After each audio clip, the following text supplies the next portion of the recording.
Welcome back. For 62 years, Horizon Goodwill Industries has been removing barriers and creating opportunities for people through the dignity and power of work.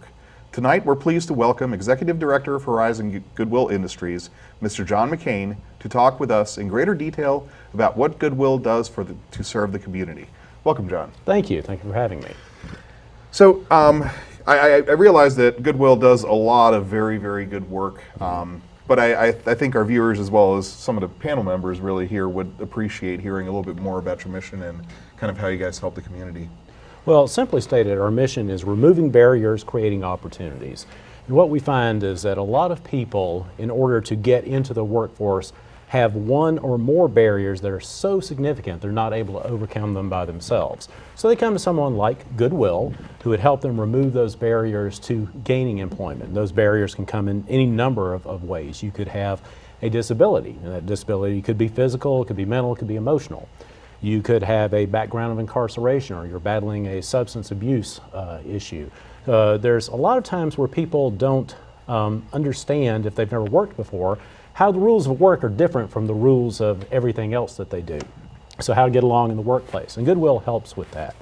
But beyond that, we operate lots of businesses throughout our 4-state territory.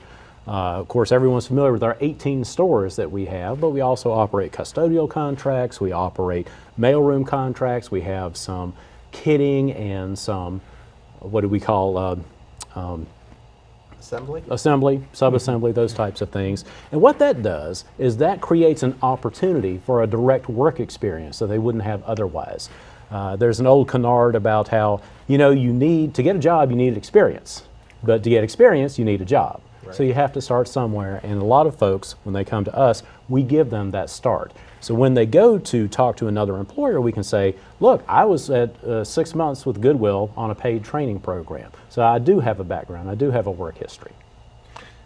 Go ahead. So John, my question, and specifically because last week was your annual awards banquet. Right. And I've been fortunate probably for a dozen or more years now to attend that every year. And I got to tell you, there's not one of those that I haven't at some point, got a little teary-eyed on. Sure.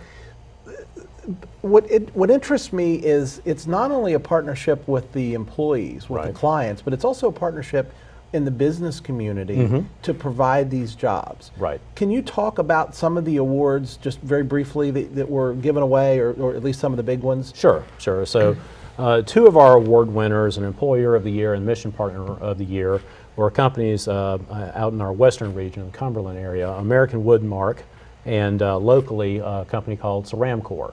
And American Woodmark is a furniture assembly company. And one thing that's difficult about that, you'll never get anywhere in the world if someone doesn't give you an opportunity. And in this case, companies like Rancor and American Woodmark gave us an opportunity. We said, look, we'd like to take our folks out to your work site and do the work for you. And some very progressive minded folks said, you know what, we'll take a chance on that. And at American Woodmark in particular, they'll go out there and they will work for a period of time. It's like a 6-month job interview when you go out there. So when they go to work for American Woodmark, they say, we don't have to guess. That's the hardest part about hiring anyone, is what exactly are you getting? But if they spend all that time working on site at American Woodmark for them, they know exactly what they're getting. And so Rancor was definitely one of those circumstances of a win-win. So this is kind of interesting. So Rancor sells only online, high quality ceramic, cookware, dishware, that sort of thing. They're a $6 million business now, and every single Rancor item is shipped out of our warehouse in Hagerstown, Maryland. Wow. We are the entire distribution channel for Rancor. So you think about that, they were taking a chance on us because that's their entire business, their distribution. I mean, if you make people mad, especially online, you'll be out of business pretty quickly. And so they took a chance on us. They provided a lot of work opportunities for our folks, and we've been able to make that a win-win partnership. What about the Achiever of the Year and the Graduate of the Year on the personal side? Well, I think those were probably the ones that really brought down the house in terms of getting teary-eyed on it.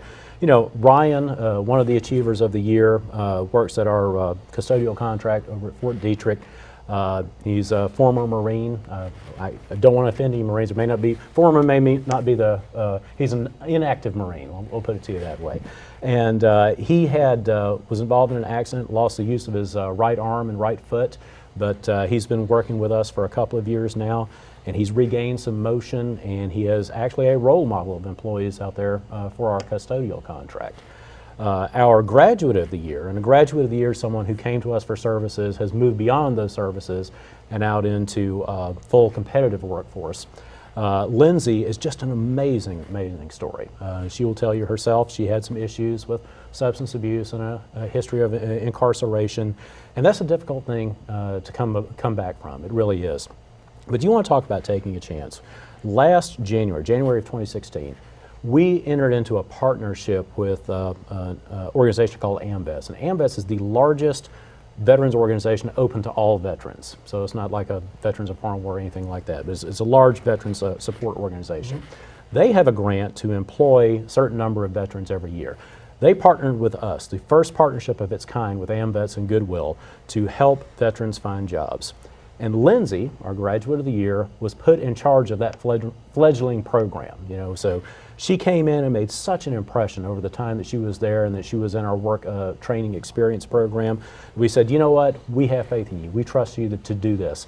And our trust was absolutely well-founded because she received awards from AMVETS for the number of veterans placed in, she was comparing 6 months of her work to a year's work of other people's work. Wow. So it's just an amazing story, and one of those where you absolutely had to reach for the hankies. What is their expectation in terms of wages, and what is their likelihood of actually finding a job at the end of the program?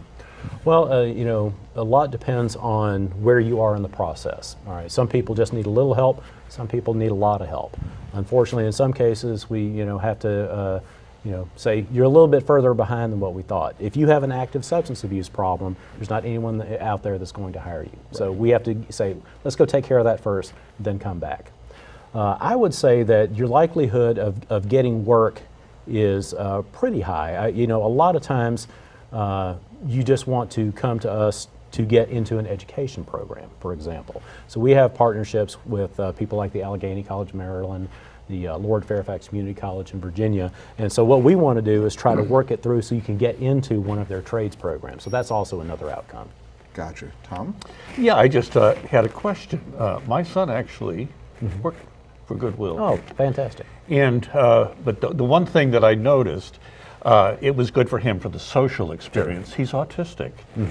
And we had hoped that, and they had some thought they might be able to do some kind of data entry job. And as you notice now, just recently, I've noticed there's a couple of groups, even I think an organization, some guy out of Sweden that's actually getting placements for autistic people in that kind of jobs. And I'm wondering if you're figuring out how to deal with that population, because we know it's grown considerably. And my son's done some translating work. He's brilliant. But again, he had certain issues, but it worked out well. But it wasn't, after a point, challenging enough for him.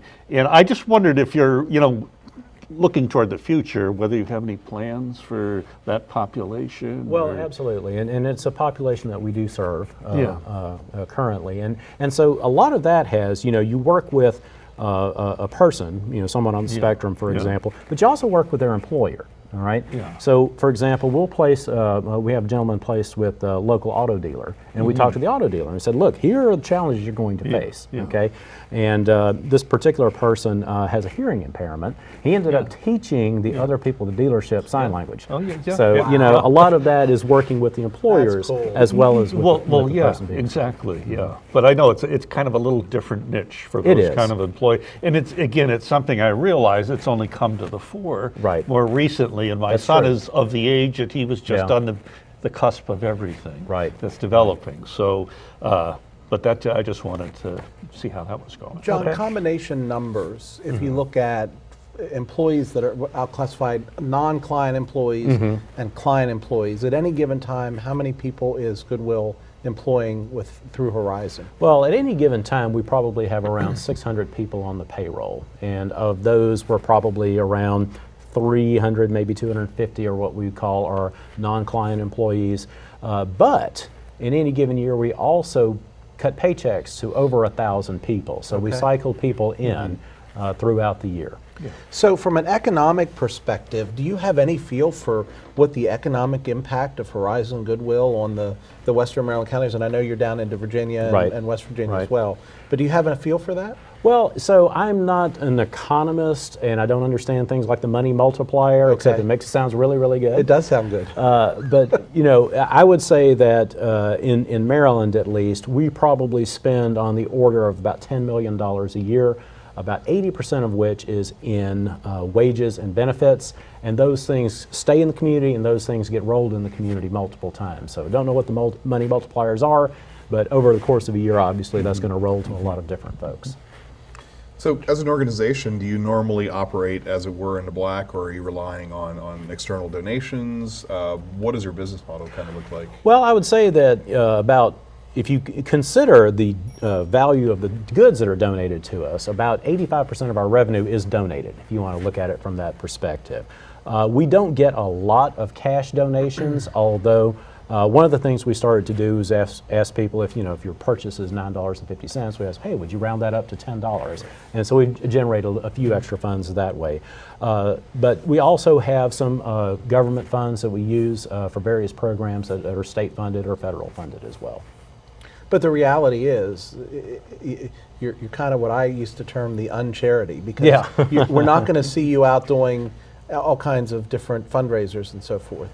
Generally not. Generally we use our energy for what we call our social enterprises. Okay, so we have these enterprises, these businesses that generate revenue, but instead of enriching shareholders, our idea is to solve a social problem with those funds.